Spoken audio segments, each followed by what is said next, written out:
السلام عليكم ورحمة الله. احنا اليوم الأربعاء 29 مارس أذار 2023 7 رمضان 1444. وصلني مقطع الوائل الخلف، هذا العرس القواد القرباطي الشاوي. أحب أذكرك يا وائل الخلف قبل ما أبدأ، أحب أذكرك، يقول عبد الله الجربة: الدبس ما ينعصر من سوس يا حيف طيبي بعلاوي، يا صار ما ترفع الدبوس ما ينفع الطيب بالشاوي، اللي ضربته على الفاعوس يمشي مع الدرب متساوي. واحب اذكرك بعبيد بن غبين يقول: لو حلولاتي الهجه من ديرة سلوك للزيدي، شويان غدا لها لجه ما تعرف دروب المنازيدي.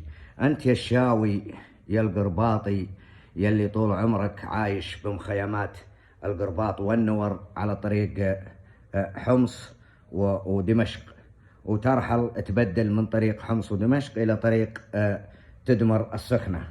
أنت الشاوي حتى أهلك متبرين منك يا قليل الحياء، يا قليل الناموس، يا عديم الشرف. أنت كنت بالنظيم متصكع ساقط، وحتى ثمن تجديد إقامتك ما دفعته. يوم إن إقامتك مكتوب فيها عامل بناء. هربت القطر وفتحت 4000 حساب بتويتر باسماء وهميه تهاجم السعوديه بها، وعقب سويت لك سالفه طفسه وسخه وانحشت لفرنسا، وهالحين عايش في فرنسا وجايب المساحات، مره دكتور سعودي ومره اكاديمي سعودي ومره معارض سعودي، وتتكلم بالمساحات وتقول رواف السعين وابن غبين يشتغلون رسميا عند المباحث ويستلمون رواتب رسميه. والله اول شيء انا لي شرف اشتغل بالمباحث، هذا نقطه. النقطة الثانية، حنا ما حنا مثلك بياعين ذمم وبياعين أوطان، لا، حنا أصحاب مبادئ، ما حنا أصحاب هوى ومال مثلك قواد عرس متنقل من مكان إلى مكان ومالك شغلة غير اللي أنت شبعت من خيرهم تشتمهم لأنك شاوي. ومثل ما قلت لك في البداية، هذا طبع الشويان، الشاوي ما يفهم ولا يعرف الحقيقة إلا تنخه. اللي دعست على رقبته عارف الطريق، مثل ما قال عبد الله الجربة يقول: يا ضربته على الفحوس يمشي مع الدرب متساوي.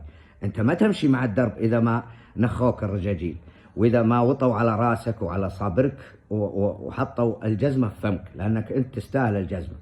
يوم انك تبربر بهالمساحات ويستضيفونك المغفلين واللي ما يعرفون، طبعا ما يعرفون انت منو، ما يعرفون انت منو، يحسبونك سعودي، يستضيفونك ناس بهالمساحات من دول عربية، مغربية، جزائرية، تونسية، مصرية، يستضيفونك بهالمساحات على انك اكاديمي سعودي، وتجذب عليهم انك تتكلم 3 لغات، وانك دارس في جامعة مدري مين في فرنسا وفي جامعة مدري مين في امريكا، مضيع عمرك بالعلم كله، وانت شاوي ساقط حدك دير الزور وطريزيله والبق منتف عيونك. هذا تاريخك يا وائل الخلف، هذا تاريخك، تغسل صوف على شط الفراه.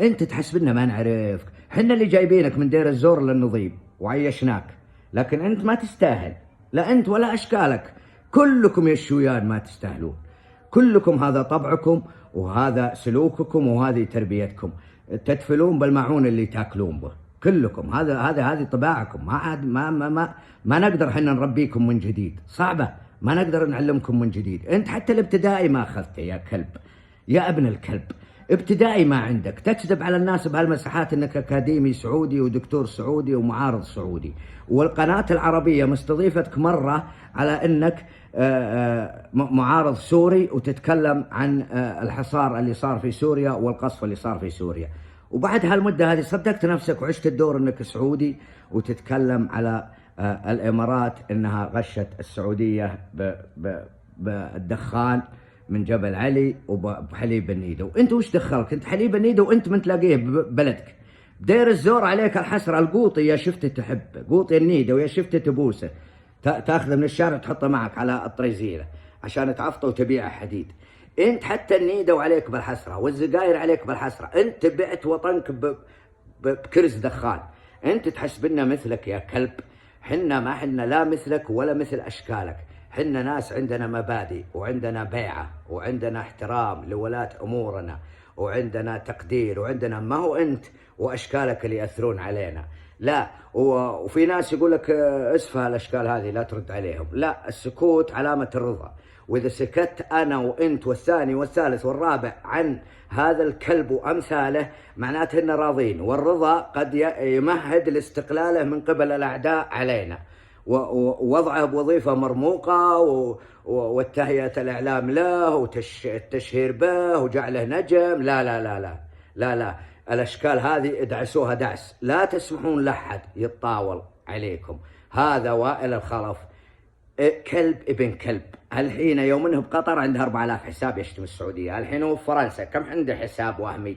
هو نازل بحساب اسمه عرقول وكاتب البكيرية السعودية، البكيرية بالقصيم كاتبها. انا شكيت، مو معقول هذا واحد من البكيرية من القصيم يقول هالكلام هذا، وسويت له حظر صراحة. طلع هو عرقول مستضيفينه بله مساحة، يا دكتور يا اخ يا اكاديمي يا بروفيسور ايش رايك باللي صار، ايش رايك بالسعودية، ايش رايك، ويشرح لهم وعايش الدور ومصدق نفسه. ها الساقط، ولك انت بلهجتكم دحج هين ولا ولك انت اوطى من شفرة الحلاقة يا وائل الخلف.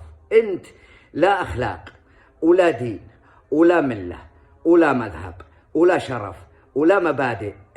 انت وجودك عار على الارض، ما هو على جماعتك ولا على دير الزور ولا على الخليج، لا، انت وجودك عار على الارض بكاملها. انت ما انت المفروض، ما انت من سكان، ما انت فوق الارض، المفروض انك تحت الارض، لانك كلب ابن كلب ما تعيش الا على التحريش والتحريض والمشاكل والخراب والدمار وسفك الدماء. انت لا تقل عن كل الكلاب اللي هاربين برا ويحاربون بلادهم. انت لو فيك خير وفيك ناموس ورجل تعد من الرجال، لكن ما انت رجل. انت كان بلعت العافية وعشت بالسعودية ولا عشت بقطر يوم انك رحت؟ ما كفاك 4 دول، هربت من سوريا للسعودية وجبناك للنظيم والندوة تمرمر ما بينه نتفرفر، جبناك بإقامة عامل بناء نستر عليك وتستر على نفسك، وما بلعت العافية وهربت لقطر وفتحت 4000 حساب تشتم السعودية وسويت لك قضية أخلاقية وهربت لفرنسا. 4 دول ما كفتك، تهرب من مكان إلى مكان. وش عيشتك؟ وشو تاريخك؟ وشو ماضيك؟ نعرفك حنا، ونعرف حتى اللي منك حسيت بالخطر وين تندس. أنا عارف، أنا شخصيا أعرف وين تندس بحفرة التنور. يلا يطلعونك الحريم من حفرة التنور عشان يخبزون. صاير الحين أكاديمي سعودي، وصاير دكتور سعودي، وصاير معارض سعودي، وتتكلم لغتين الإنجليزية والفرنسية، ومستضيفينك بالمساحات، يحسبونك رجال، ما يدرون أنك ساقط أوطى من شفرة الحلاقة على الأرض. ما يدرون أنك جزمة، ما يدرون أنك حتى عديم شرف، ما يدرون أنك طلعت من السعودية القطر الفرنسا، طلعت من بلدك سوريا للسعودية القطر الفرنسا. ما يدرون مهنتك وش الأخيرة هذه وأنت موجود في فرنسا. أنت عندك مكتب في فرنسا للاتصال، أنت ما تقابل الزبائن، في غيرك يقابل الزبائن. أنت عندك مكتب في فرنسا اللي جاء الزبون يتصل عليك ويحدد مواصفات البنت اللي بياخذها سهرة، وأنت اللي ترسلها له وأنت اللي تقبض الثمن. هذه هي المراجل يا وائل الخلف، هذه هي المراجل، إنك تشتغل قواد في فرنسا والفرنسيين يحسبونك عربي علينا. تعقب، أنت ما أنت عربي، أنت عرابي. أنت عرابي اللي هم أشد كفرا ونفاق. أنت منهم، أنت من الأعراب، أنت ما أنت من العرب يا كلب. على الله أبوك، لا أبو من رباك، لا أبو حتى الملة اللي أنت منها، لا أبو 60 كلب مثلك، قليل حياء وقليل ناموس. أنا رواف.